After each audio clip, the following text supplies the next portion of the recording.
We need it. Oxygen.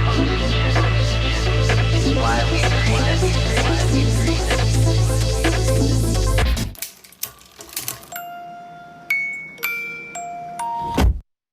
Hey everyone, welcome back to the formerly known as Like a Boss podcast, as we've now rebranded it to call it the Grit Files, Startup Stories. Well, it's not just about startups, because at some point, startups grow up to be big companies, just like the one that we have featuring today's guest, Trutek. You may know them better from their brand, which is Nasal Guard, a nasal spray that helps protect people against infections. And let's talk to Kanika Wahi, who is the Executive Vice President now at Trutek. Hi, Kanika. Hi, Loralyn, and hi to all your listeners. Happy to be here today. Well, let's get into this a little bit, because not everybody may be familiar with Nasal Guard or your role within the company. Why don't you give us some background? Absolutely. Well, Nasal Guard is a drug-free topical gel that was originally founded by my father to be able to prevent my sister's seasonal allergies without the use of prescriptions and medications. And it was founded, I would say, in the early 2000s. And since then, we've been able to expand and grow and continue to, enhance the efficacy of the formulation. And I've been playing a key part in being able to expand from not only the topical gel, which is the foundation of our company, but be able to expand and take it on to being able to create different formats of the product, which will be launching soon, which are a nasal spray as well as a mask spray, utilizing the same nasal guard technology. So our company has certainly evolved over the years and been able to reach a wider range of audience. Now, tell us a little bit about your educational background. I know you're a Rutgers grad, so, Jersey strong and all that good stuff. And in the Right. engineering aspect that you've done, how you came into the company, which is a little bit unusual that you've come into a company that a parent has established, but you came in with this vision on how to change it and grow it. Can you talk to us about that? Well, by training, I'm a biomedical engineer. So we, as you know, in Rutgers, you really have to be able to, speak to a diverse group of audience and faculty. I really took charge, and I wanted to be able to build a path for myself that I could be able to find out how to problem solve, which is the cornerstone of biomedical engineering, combining biology with solving problems and overcoming challenges that any engineer would face on a daily basis. So I was able to utilize a lot of what I had learned in BME or biomedical engineering and be able to apply that going forward in my career and be able to really pinpoint and spotlight a chance for me to join our family's company and be able to grow it, like I mentioned, with the newer products and more innovation based on the tools that I had already gained at Rutgers Engineering. Now, when you come into someone else's business, particularly a relative, that's got to Sure. create some unique learning experiences. Can you tell us what changed about yourself? How did you grow? I think it's been a roller coaster, I would say. I think I do believe that there are interesting aspects of your relationship that you really have to be able to separate. And I think those are the daily challenges of being able to, hear an idea and be able to separate the fact that, this is coming from, my father, and I also have to see it from the commercial point of view and from the market point of view.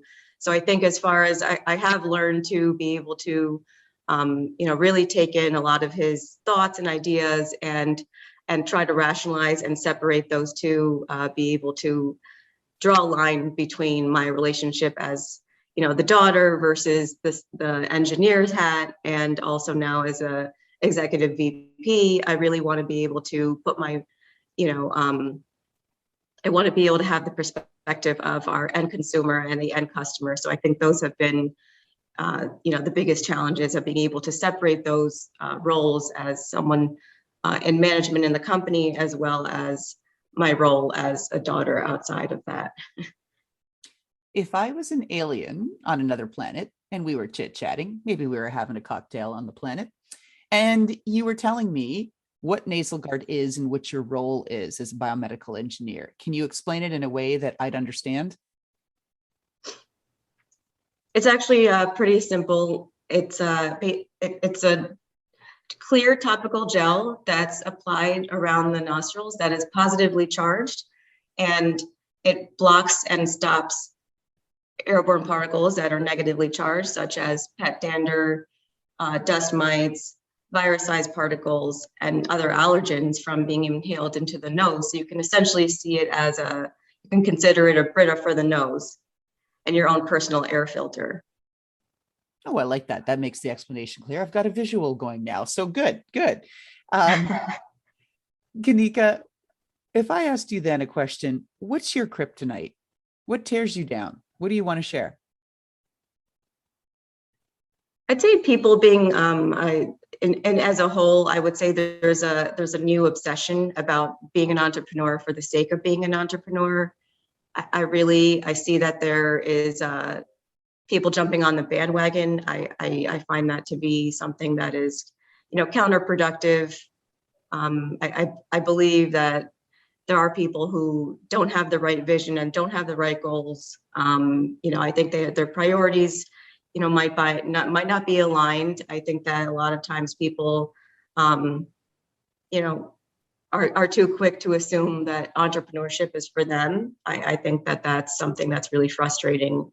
I've been hearing a lot of that lately too, that entrepreneurship seems to have been overly glamorized, that people think, yeah, I'm going to go into it. I'm going to leave high school for this, start a company, I'm going to be a gazillionaire, straight Right. up to the top, right? That's the perception.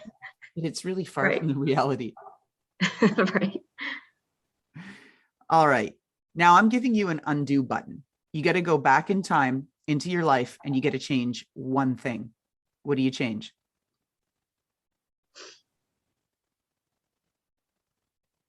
It's a great question. I would say if I could change one thing, it would be to take more risk earlier on, especially that I knew that I had already been, really inclined to try biomedical engineering based on my skills and my interests. If I were to go back, I would like to be able to, expand that a lot further and be able to take more risks and get out of my comfort zone, because I think that's where most of the growth happens. So that would be the one change that I could see myself, making. Okay. What in life has thrown you for your biggest loop? Kanika, what in your life has thrown you for your biggest loop? Like, what were you ill prepared for? The biggest challenge, a part of being an entrepreneur, has been facing many setbacks as far as the timing of the market, being able to overcome many delays, such as, something unforeseen, such as, the COVID-19 pandemic, and the consequences of that, being able to reformulate, be able to continue the path, given all of these setbacks and challenges, has been something that our team has learned from, and myself included, to be able to really anticipate any curveballs or something that's completely unexpected. That has been something that we might not have been fully prepared for. So how can our audience help you? Or do you have anything else that you want to share with our audience? Well, first and foremost, I'd like your audience to be able to have a look at our website, nasalguard.com, to be able to learn more about the nose as the primary gateway for airborne particles, to be able to enter your system, and to be able to learn more about the science behind our technology, as well as the new product launches, such as the nasal spray and the mask spray that are coming in the first quarter of the next year. We'd also be, open to any feedback and any thoughts, on some of the products and the product information that they see. And, we'd be happy to, field any specific questions they may have, and really be open to being able to, be in the driver's seat of your own nasal hygiene and, take charge of their own health. All right, last question. This one's a fun one. Mhm. Now we're going to look into your closet and you're going to describe the pair of shoes or boots or sandals or whatever that best represents your personality. Tell us about that pair of shoes and why it personifies who you are. I'd have to say a pair of hiking boots, because I like to hit the ground running and be able to problem solve and really be able to stomp my way to be able to solve problems and get over some humps, which really requires a lot of power and strength. So I'd have to say my hiking boots. Understood. I mean, being an entrepreneur takes a lot of grit. That's what this whole show is about. We are the Grit Files. All right. With that, thank you very much to Kanika Wahi, Executive Vice President at Trutek, helping create the next generation of nasal guard products. So thank you for being on our show today. Thank you for having me. It was a pleasure being here. Don't forget to follow Grit Daily News as well as me, your host, Loralyn Mears, everywhere on social media. And how about throwing 4 or 5 stars our way if you're listening to Apple or Spotify? Subscribe to our show. And how about that fantastic intro by Touch Circle?